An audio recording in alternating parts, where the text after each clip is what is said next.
Salut, c'est Sakili Nouma, et sur cette chaîne, je te raconte des histoires.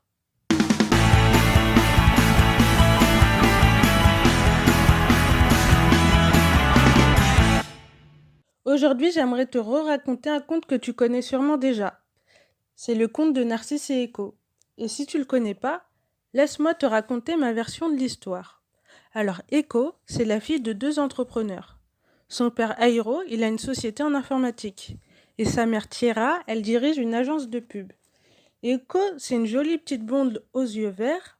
Elle est en terminale et c'est la reine de son lycée. Elle est hyper populaire et tout. Elle a le monde à ses pieds, elle mène la belle vie. Mais un jour, une fille de sa classe, Hera, elle l'accuse d'avoir couché avec son copain. Du coup, Echo, elle aurait eu des rapports sexuels avec le copain d'Hera. Mais il s'avère que c'est totalement faux, mais Hera, elle veut rien savoir et elle est persuadée que c'est la vérité. Du coup, Hera, pour punir Echo, elle décide d'aller voir un maître vaudou. Tu sais, les maîtres vaudous, c'est les sorciers qui lancent des sorts avec des poupées vaudou et qui mettent des aiguilles sur les poupées, tu vois.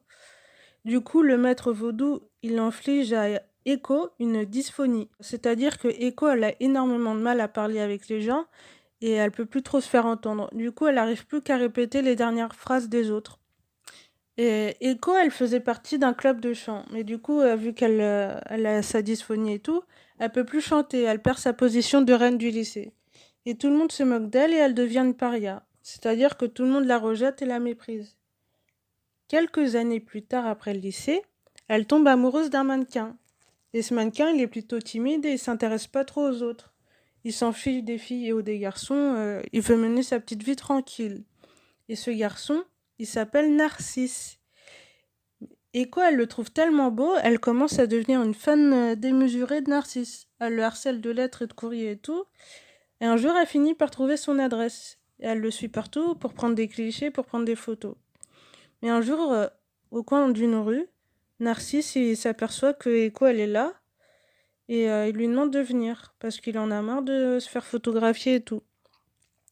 Echo, elle arrive toute contente et tout. Et Narcisse, il lui demande pourquoi il fait que la suivre. Mais malheureusement, Echo, elle peut pas parler, elle fait que répéter suivre, suivre, suivre. Et ça agace Narcisse. Alors il repart vaquer à ses occupations et tout, et décide de faire un petit montage sur une photo, sur un petit selfie qu'il a pris sur lui, sur Photoshop. Et là, Narcisse, à force de regarder son portrait, il finit par tomber amoureux de lui-même. Mais il se rend compte qu'il pourra jamais avoir une relation avec une photo. Alors, à force de se contempler, il finit par même oublier de boire et de manger. Il se contemple pendant des heures et des heures, jusqu'à finir par mourir. Et selon la légende, Echo, elle continue de répéter inlassablement les dernières paroles des autres, tout en veillant sur la mémoire de Narcisse. Abonne-toi à la chaîne si tu veux plus d'histoires, et moi je te dis à la prochaine.